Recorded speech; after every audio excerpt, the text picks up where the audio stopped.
All right, let's get into it. We've all been there, right? Wondering why our brain seems to be like Velcro for all the bad memories, but kind of like Teflon for the good ones. What's that all about?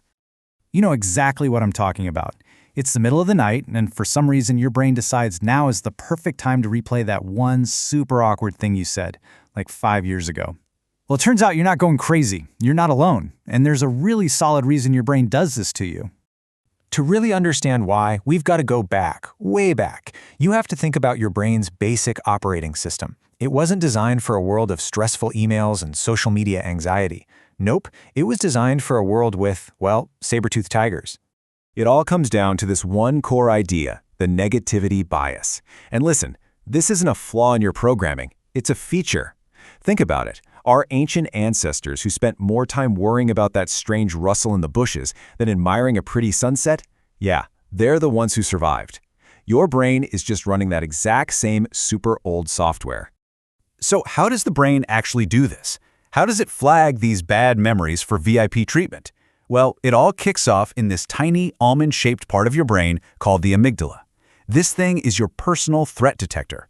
The second something bad happens, the amygdala just lights up and basically screams, "Hey, pay attention, this is important." But it doesn't stop there. The amygdala immediately sends that emergency signal over to its partner in crime, the hippocampus. You can think of the hippocampus as the brain's head librarian. And it doesn't just file that bad memory away anywhere. Oh no, it gets a bright red, high priority, do not delete tag and goes straight into the Special Collections archive. And finally, the prefrontal cortex, the big boss, the CEO of your brain, steps in. It looks at the incident report from the amygdala and the permanent file from the hippocampus and tries to make sense of it all. This powerful trio works together to make absolutely sure you learn from every single potential danger. So let's just be crystal clear about this. Your brain is not trying to torture you, it's trying to keep you alive. From a survival standpoint, forgetting where a predator hangs out is, a fatal mistake. Forgetting where you found some tasty berries? A bummer, but not deadly. These bad memories are literally survival lessons, stamped with the highest possible urgency. But here's the catch. Here's where that ancient system really messes with us in the modern world. It's not just that we remember the negative stuff more, it's that we are consistently, wildly wrong about how much that negative stuff is going to impact us. This brings us to something called affective forecasting. It's really just a fancy term for that voice in your head that says things like, if I mess up this presentation, my career is totally over. Or, if they break up with me, I will be devastated forever. The problem, that inner drama queen, is, well, almost always wrong. I mean, just look at the mismatch. We predict this epic, soul-crushing tragedy, right? But the reality is often, well, it's just a really bad day. We convince ourselves the awful feeling will last for an eternity, but in nearly every single case, it fades way, way faster than we ever thought possible. And this shows it perfectly. See that top curve? That's us, predicting the absolute worst. We think the emotional pain will be massive and will just drag on forever. Now look at the bottom curve. That's what actually happens. The feeling isn't as intense, and we bounce back to normal so much faster. That giant gap between what we think will happen and what really happens, that's what psychologists call the impact bias. As the researchers who discovered this, Wilson and Gilbert, put it, we're just not great at realizing how resilient we actually are.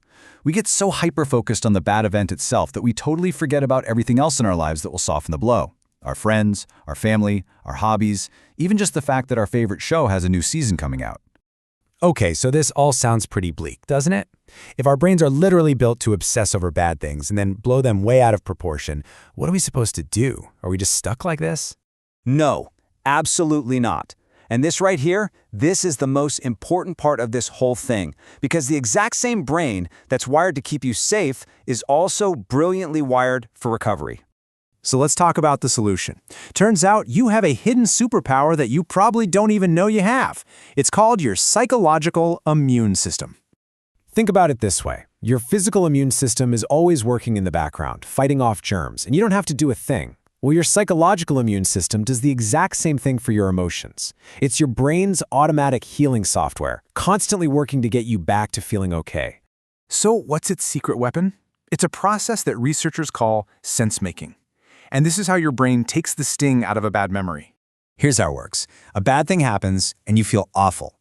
Right away, your brain gets to work trying to figure it out. It starts searching for a reason, a silver lining, any kind of lesson. You start thinking things like, okay, so I lost that job, but honestly, I was miserable there anyway. Or, yeah, that breakup hurt, but now I know what I actually want in a partner. As soon as your brain finds a way to make sense of it, to frame it in a new way, the emotional power of that memory just plummets. It's no longer this big, scary monster. It's just a thing that happened. So what is the big takeaway from all of this? It's really about appreciating the incredible healing machine you already have inside your own head. This comparison really says it all, doesn't it? One protects your physical body, the other protects your sense of well-being. And the most amazing part? They both work automatically, without you even having to think about it. We trust our body to heal a paper cut, right? We need to start trusting our mind to heal an emotional wound too. So if you walk away with anything today, let it be this. That negative memory looping in your head isn't a sign that you're broken. It's a sign your ancient survival system is doing its job. Remember that you will almost always overestimate how bad things are going to feel. And most importantly, know that you have a powerful automatic system inside you that is designed to help you heal. The goal isn't to forget what happened. The cure is to let your brain do what it does best, make sense of it. So I'll leave you with this question. The next time you find yourself stuck on a painful memory, try seeing it as a puzzle that your brain is already working to solve, not a prison you're trapped in. Knowing that you are brilliantly designed, not just to survive, but to heal, how will you trust in your own resilience?